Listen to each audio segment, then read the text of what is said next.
Hi friends, நான் தான் உங்கள் ANU பிரதர்ஸ். இன்றைக்கி எங்கள் வீட்டில் சண்டே ஸ்பெஷல் சிக்கன் பிரியாணி செய்கிறோம். யார் யார் வீட்டில் சண்டேயில் சிக்கன் பிரியாணி மட்டும் தான் செய்வீங்களோ அவங்க கமெண்ட் பண்ணுங்கள். இல்லை நான்வெஜ் செய்கிறவங்கன்னா லைக் பண்ணுங்கள். வாங்க என்னென்ன தேவைன்றதை நம்ம ஃபஸ்ட்டு பார்த்துக்கலாம்.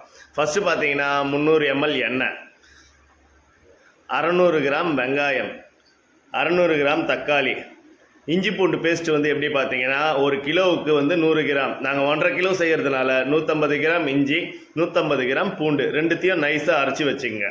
அதுக்கப்புறம் பார்த்தீங்கன்னா பாசுமதி ரைஸ் 1.5 கிலோ இருக்குது, கறி 1.5 கிலோ இருக்குது, மல்லி புதினா, பட்டை லவங்கம், மிளகாத்தூள், தயிர் ப்ளஸ் வந்து லெமன்.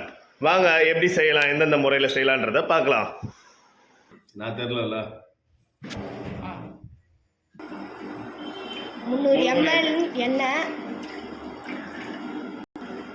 எண்ணெய் போட்டதுக்கப்புறம் பட்டை லவங்கம் ஏலக்காய் போட்டுக்கலாம். வெங்காயம் பச்சை மிளகாய் போட்டுக்கலாம். எண்ணெய் நல்லா சூடானதுக்கப்புறம் நல்லா ப்ரௌன் ஆகிற வரைக்கும் வதக்கிக்கோங்க. வெங்காயம் இந்த லெவலுக்கு வந்தோடனே நம்ம இஞ்சி பூண்டு போட்டு நல்லா வதக்கலாம். இஞ்சி பூண்டு வாசனை போகிற வரையும். மோஸ்ட்லி பிரியாணினால எங்கள் அப்பா மட்டும் தான் செய்வாங்க, எங்கள் அம்மா செய்ய மாட்டாங்க. இஞ்சி பூண்டு நல்லா வதங்கிச்சு. இந்த மாதிரி எண்ணெய் நல்லா பிரிஞ்சு வந்த ஸ்டேஜுக்கு அப்புறம் தக்காளி போட்டுக்கலாம். நம்ம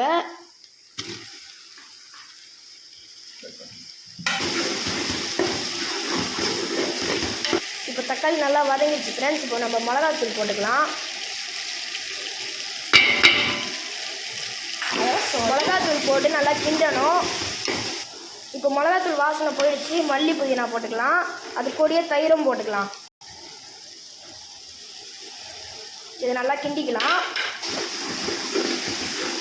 இப்போ மசாலாலாம் நல்லா வதங்கிச்சு ஃப்ரெண்ட்ஸ். இப்போ சிக்கன் போட்டுக்கலாம்.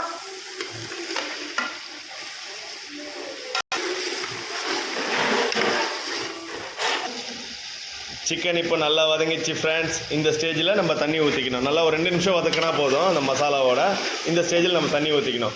நார்மலாக பார்த்தீங்கன்னா தம் பிரியாணிக்கு 1க்கு 1.5 தான் ஊற்றுவாங்க தண்ணி. நான் கொஞ்சம் எக்ஸ்ட்ரா ஊற்றி செய்வேன். ஏன்னாக்கா அந்த சாப்பாடு கொஞ்சம் மடிஞ்ச மாதிரி கொஞ்சம் ஜூஸியாக இருக்கும். நீங்கள் வேணால் வீட்டில் ட்ரை பண்ணி பாருங்கள். கொஞ்சம் லைட்டாக தண்ணி எக்ஸ்ட்ரா ஊற்றி பாருங்கள். ஒரு 1/4 கிளாஸு, 1.5 இடத்துல 1.25 கிளாஸு. ஓகேங்களா? ட்ரை பண்ணி பாருங்கள். அது இன்னும் டேஸ்ட் அதிகமாக இருக்கும், ஜூஸியாக இருக்கும். வீட்டில் தானே செய்கிறோம், நம்ம என்ன கல்யாணத்துக்கு எதுக்காக செய்கிறோம், இல்லை ஹோட்டலுக்கு செய்கிறோமா? ட்ரை பண்ணி பாருங்கள். கொஞ்சம் எக்ஸ்ட்ரா தண்ணி ஊற்றி. ஃப்ரெண்ட்ஸ், அந்த இது என்னது எல்லா மசாலாவும் நல்லா கொதித்து ஒரு 20 நிமிஷம் நல்லா ஸ்லோ ஃப்ளேமில் கொதிக்க விட்டவுடனே ஒரே ஒரு லெமன் மட்டும் புழிஞ்சிக்கலாம். லெமன் புழிஞ்சிட்டு இப்போ வந்து அரிசியை போட்டுக்க வேண்டியது தான். அரிசி ஊற வச்சுருக்கு. இப்போ எடுத்துகிட்டு வந்து போட வேண்டியது தான்.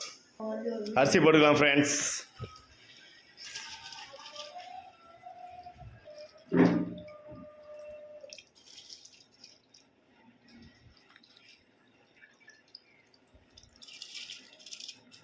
இப்போ சாப்பாடும் தண்ணியும் ஒரே ஈக்குவல் லெவலுக்கு வந்தாச்சு. இந்த ஸ்டேஜில் நம்ம தம் போட வேண்டியது தான். ஓகேங்களா? ஆல்ரெடி ஸ்டவ்வில் வந்து தவா வந்து சூடு பண்ண வச்சாச்சு. இப்போ போயிட்டு நம்ம தம் போட வேண்டியது தான்.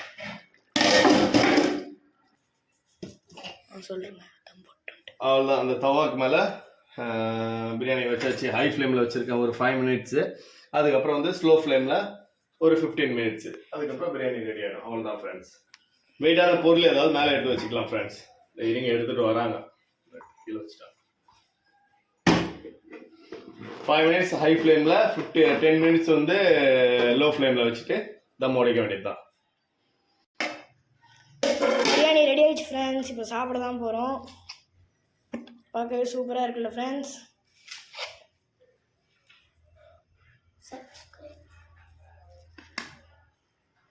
சாப்பிடக்கூட எல்லாத்தையும் வாங்கப்பா எல்லாரும் சாப்பிட. நீங்களும் வாங்க ஃப்ரெண்ட்ஸ் சாப்பிட. நாங்கள் இப்போ சாப்பிட போகிறோம் ஃப்ரெண்ட்ஸ். இந்த வீடியோ பிடிச்சிருந்தா லைக் பண்ணுங்கள், ஷேர் பண்ணுங்கள், கமெண்ட் பண்ணுங்கள். என் தம்பி சொல்ல விரும்புகிற ஏதோ சப்ஸ்கிரைப் பண்ணுங்கள் காய்ஸ்.